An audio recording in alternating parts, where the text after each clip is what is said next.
Por favor, Fenile.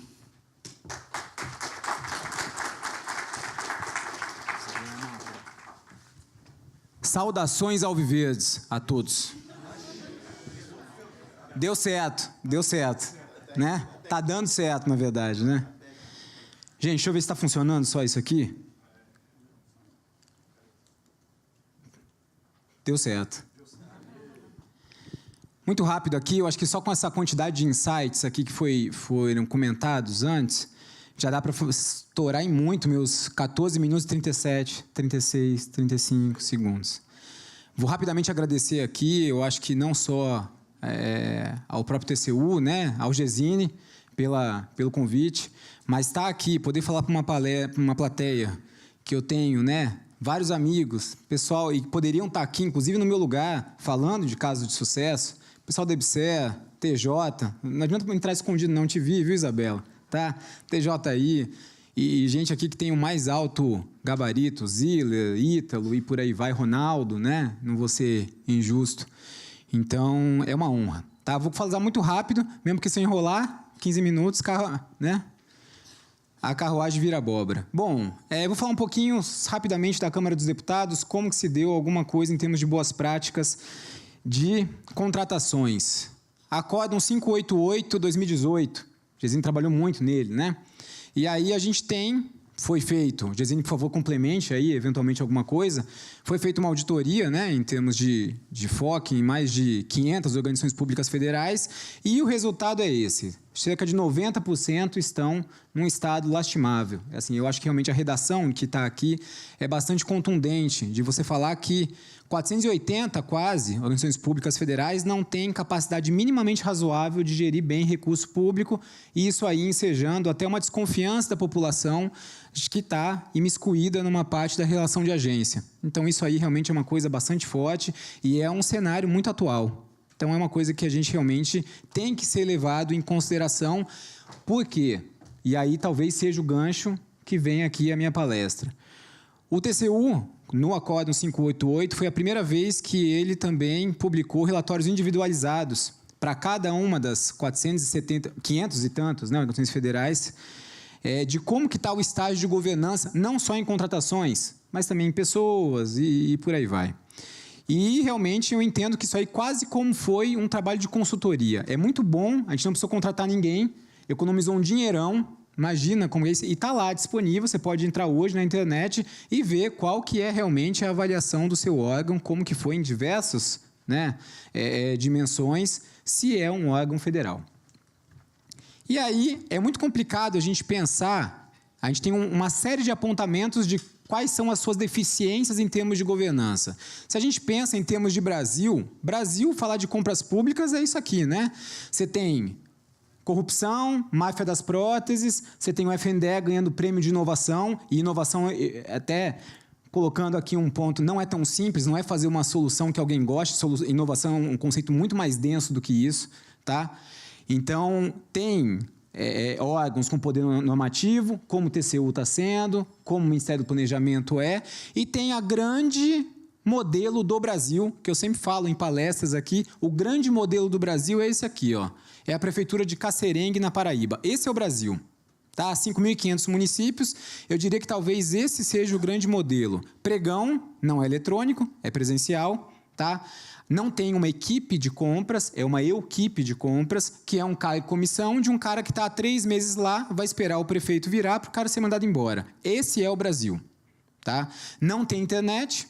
Se você manda um convênio para ele assinar no Siconv, ele não tem internet para assinar o Siconv, ele pega um carro, vai na prefeitura do lado, que tem internet de escada, para assinar o Siconv. Então, falar em inovação como se fosse um sistema de TI do Ministério do Planejamento não é Brasil, não é aderente ao Brasil. É alguém que está cortando mato na esplanada, mas não é Brasil.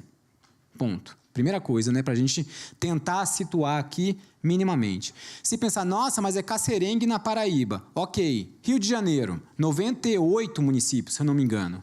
Quantos tem pregão eletrônico? 4. Tá? Aí a gente começa a ter um retrato mais acurado do que seria Brasil. Então é complicado você falar como que a gente vai ter uma boa prática de governança em termos de Brasil aonde não tem recurso. Mas, vamos lá. E aí, basicamente, é isso, né? Eu acho que uma grande figura que pode ilustrar um pouco do que a gente vive é Brasil em termos de governança, de modo geral, lato sensu, mas em termos de governança em compras, é essa tempestade aqui. E o que aconteceu? Alguém personificou o empreendedorismo público. E esse alguém foi o TCU, que está sendo reverberado pelos TCEs, TCMs. E não é que eu estou aqui, não, para puxar o saco do TCU. Claramente, quem me conhece sabe isso mesmo. A gente mete o pé na porta e fala o que tem que ser falado. Em 2007, o TCU falava, gestorzinho, planeje suas compras. Querido amigo, planeje suas compras. 2018, fala, gestor, você vai fazer um plano anual de compras, vai publicar na internet, vai fazer uma tabela em Excel, na coluninha 1 vai estar isso, 2 isso, 3 isso, 4 isso. Ou seja, ocupou um espaço do gestor, que tem que ser ocupado. Por quê? E eu não sou órgão de controle, eu sou gestor, porque o gestor não fez a lição de casa dele. E aí a gente tem o quê? Para onde eu tenho que ir? Sabe aquele negocinho lá da Branca de Neve? Não é Branca de Neve, não. Sei lá, Lewis Carroll, lá da Alice. Esses bichinhos, né? Alice, não sei o quê. Que se você não sabe realmente para onde ir, qualquer direção é favorável ou não é favorável. Então é basicamente isso. E quem está dando, quem está sendo farol hoje para onde tem que ir, com erros e acertos, é o TCU. Basicamente é isso. O TCU fala, tem que ter um plano de compras, tem que ter um PLS, tem que fazer gestão de riscos, e é isso. E se hoje a gente está aqui discutindo, deu certo, se na semana passada eu tive aqui também palestrando para lançar a Rede Nacional de Sustentabilidade Legislativo, muito faz realmente parte das iniciativas do TCU e estão nisso. E eu diria até, se o TJ, e o TJ realmente hoje, eu diria que é um dos expoentes, em termos de esplanada, que a gente pode dizer, de governança. Também se vale muito aqui, talvez, do empreendedorismo público que o TCU capitaneou. Então, achei interessante a pergunta aí do Mendes, né? O que pode fazer realmente para fomentar algum ambiente de inovação? O que o TCU pode fazer? Continuar fazendo o que está fazendo, porque a inovação que a gente vive hoje, ela é top-down. Ela é top-down. Tem iniciativas bottom-up? Tem. Aí vem aqui e vira caso do Globo Repórter. Mas a iniciativa que tem é bottom-up, sim. É top-down, desculpa. TCU fala, ó, tem que fazer, aí um caso vai, adapta a realidade dele, beleza, caso de sucesso. Mas, em termos de estrutura, da superestrutura para ação, é isso que a gente tem hoje. Tá? Então, vamos lá. Vou até passar aqui, basicamente, o TCU, ele tem, desde 2015, ele tem lançado uma série de acórdãos, né? Basicamente, para você estar bem na fita, em termos de governança, de compras, você tem que ter isso aqui. Você tem que ter um plano de logística, ter e executar, né? Você tem que ter um plano de logística sustentável, você tem que fazer uma gestão estratégica de compras, tá? Quer dizer, aquele negócio de objetivos, metas, etc., indicadores, verificar o desempenho, fazer gestão estratégica de compras, às vezes até em médio prazo, longo prazo. Você tem um plano anual de compras, o executivo vai estar vivenciando esse problema aí, que é construir isso para o ano que vem, pela IN1.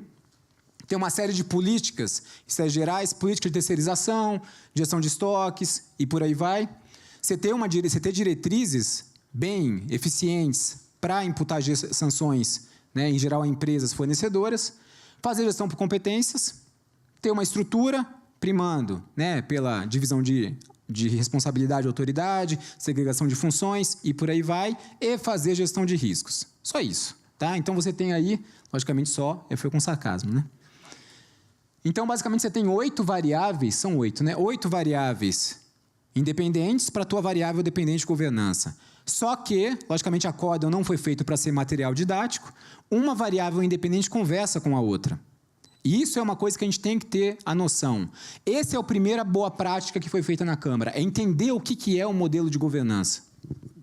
Então, se você pega, por exemplo, aqui, o PLS, se você tem um bom PLS, isso aí vai reverberar e vai desdobrar num bom plano anual de compras. Por exemplo, ano passado eu comprava 10 mil copos descartáveis. Se eu não tenho um PLS, eu vou comprar esse ano 11, depois 12, depois 13. Se eu tenho um PLS, isso aí vai ter metas decrescentes. Então, eu vou ter um bom plano anual de compras. E por aí vai. Tá? Gestão estratégica, né? Se eu sei o que eu vou comprar, os modelos de contratação minimamente nos próximos 4 anos, eu vou ter um bom plano de compras. Se eu faço pessoas, logicamente, pensar em pessoas, eu consigo melhorar todas as minhas variáveis quase.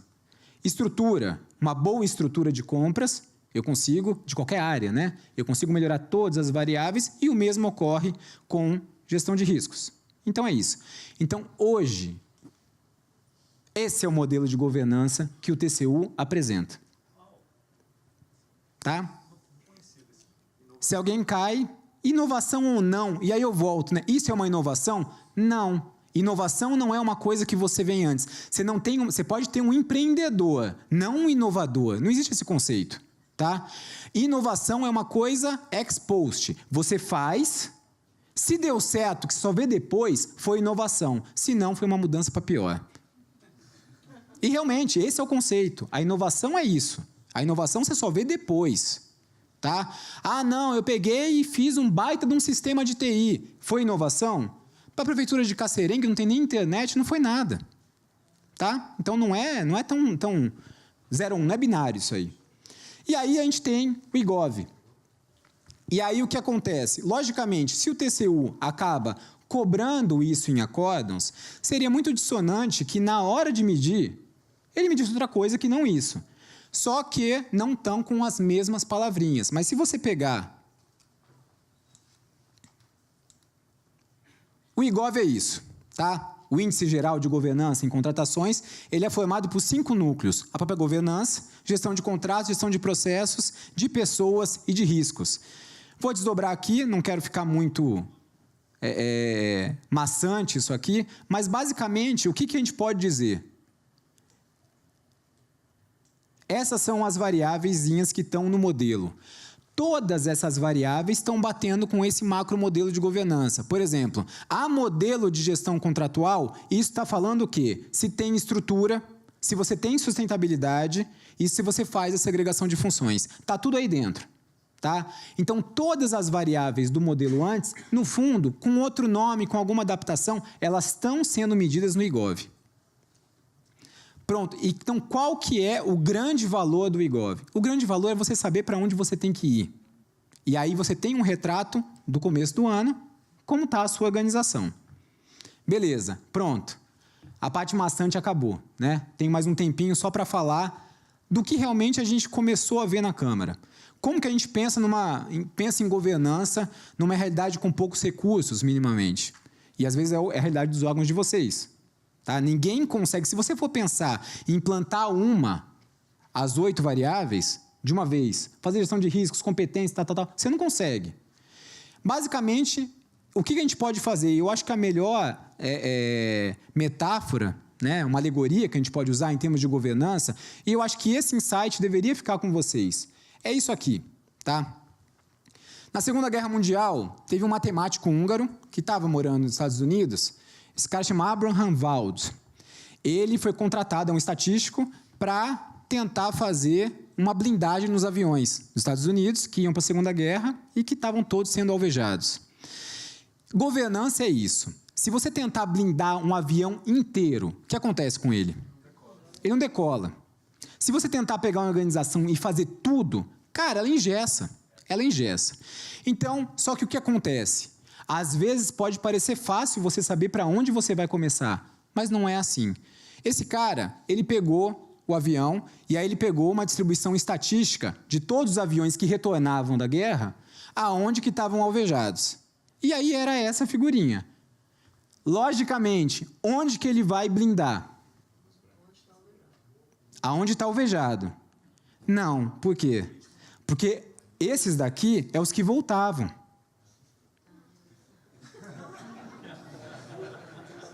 Os que tomavam tiro nas outras regiões nem voltavam. Ou seja, aonde tem que blindar? Nas partes brancas. Ou seja, às vezes não é tão direto você conseguir olhar uma situação e fazer um diagnóstico e ver aonde você tem que começar a implantar a governança. E foi o que aconteceu na Câmara dos Deputados. A gente começou fazendo um plano de compras. Pior modo de fazer é isso. Se eu pudesse voltar atrás, eu começaria falando de gestão de riscos. Porque gestão de riscos é só para criar o consenso, né? Tá? Mas a Câmara dos Deputados, se valendo do IGOV, ou do modelo de governança, começou em 2016, tá? Fez um primeiro plano anual de compras. Em março, já casou com o PILOA, fez um segundo plano anual de compras, tá? Em junho, fez o primeiro plano de gestão de riscos do macroprocesso de compras. Em outubro, fez um plano anual de capacitação da central de compras, da equipe da central de compras, e fez uma coisa chamada PEC Aquisições, Plano de Educação Continuada, para todo mundo que está fora daí. Está vendo que tudo que foi atacado, quem deu o norte foi o TCU. Foi criado, o que acontece? Quando você faz a gestão de riscos, no fundo sai um monte de risco para você tratar. Cada risco a ser tratado é um projeto. Então, a gente criou lá dentro um laboratório de inovação em compras públicas. O primeiro laboratório do gênero no primeiro setor na América Latina. Para quê? Para criar e cuidar dessas demandas. E aí começou o quê? No âmbito do LabComp, todas as melhorias do processo são fecundadas e germinadas. Então, a gente fez esse ano, cada plano anual de compras tem melhorias. A gente está conseguindo na Câmara chegar a uma situação, por exemplo, que a gente chega assim, papel A4. Quando que é mais caro no ano? Começo do ano é caro, volta às aulas, final do ano é mais caro, tudo sobe o preço no final do ano. Em maio, cai o preço um pouco, então a licitação de papel da Câmara tem que ser em maio. Tá? A gente está conseguindo chegar mais ou menos nesse nível. Tem erros, né? Painéis de gestão do PAC é uma coisa que a gente pegou, aquela ferramenta ClickView. Então, hoje na Câmara, eu tenho atualizado diariamente, todos os processos estão em andamento, tudo tem que entrar semana que vem. Tá funcionando bem isso aí mesmo. Tá? E aí tem uma série de projetos novos. Não é para pegar e adentrar muito nisso, né?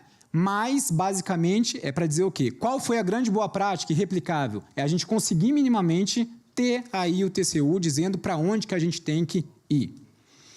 E aí, a minha deixa, eu devo passar 1 minuto, Gesine, depois eu devolvo em outra palestra, tá? Já passou, hein? Não, acabou agora, mudou o negócio agora, tá? Eu vejo aqui até algumas falas anteriores, né, aí do presidente do TCU e de quem o sucedeu, uma preocupação grande, assim, órgãos de controle versus gestão, e aí, logicamente, entra na corrupção. Eu vejo, né, assim, que a agenda nossa, ela é muito populada, né, assim, povoada, melhor dizendo, pela corrupção. E a gente fala pouco pela má gestão pública, porque é diferente da gente, é muito difícil a gente mensurar. Primeiro que o conceito de má gestão é complicado, porque para eu dizer que a corrupção é fácil. A obra é superfaturada, nepotismo, salta aos olhos. Agora eu falo assim, isso aqui é uma má gestão. Então, quem aí, de repente, mandou? Qual que seria uma medida boa do TCU fazer para fomentar a inovação? É punir quem não inova. Basicamente, quem fez está chamando o quê? Quem não inova é incompetente. Aí entra nesse negócio aqui da incompetência. Então, eu vou contar uma brevíssima história de 30 segundos, não mais que isso. Teve um cara, eu até contei a semana passada, mas eu acho interessante para cá, e a gente vai entender bem o papel do TCU. Teve um cara, pesquisador norte-americano, na verdade ele nasceu, né, nos Estados Unidos, mas foi criado em Israel. Ele fez uma enorme pesquisa na década passada de economia comportamental, psicologia cognitiva, para medir corrupção, desonestidade. Basicamente, era um teste. O cara pegava numa sala como essa e aplicava um teste matemático de 20 questões super simples, que todo mundo poderia resolver, tranquilo. Só que o cara colocava 5 minutinhos só. Em 5 minutos, ninguém resolvia. Aí ele distribuía isso e falava o seguinte, olha, para cada questão certa, eu vou dar $1. Beleza. Aí começava, tá? 5 minutinhos, todo mundo, lápis na mesa, etc., divulgava o gabarito, todo mundo conta quantos acertou.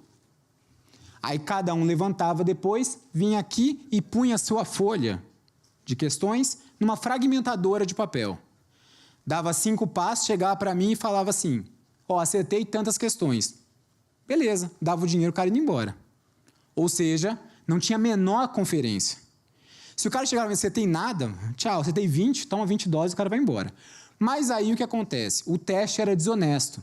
A fragmentadora, ela tinha sido manipulada. Ela não picotava o papel, ela só cortava as abas. E aí o que aconteceu? Esse teste foi replicado até 40 mil pessoas. 70% trapaceou. A média de acerto foram 4. A média de acertos declaradas foram 6.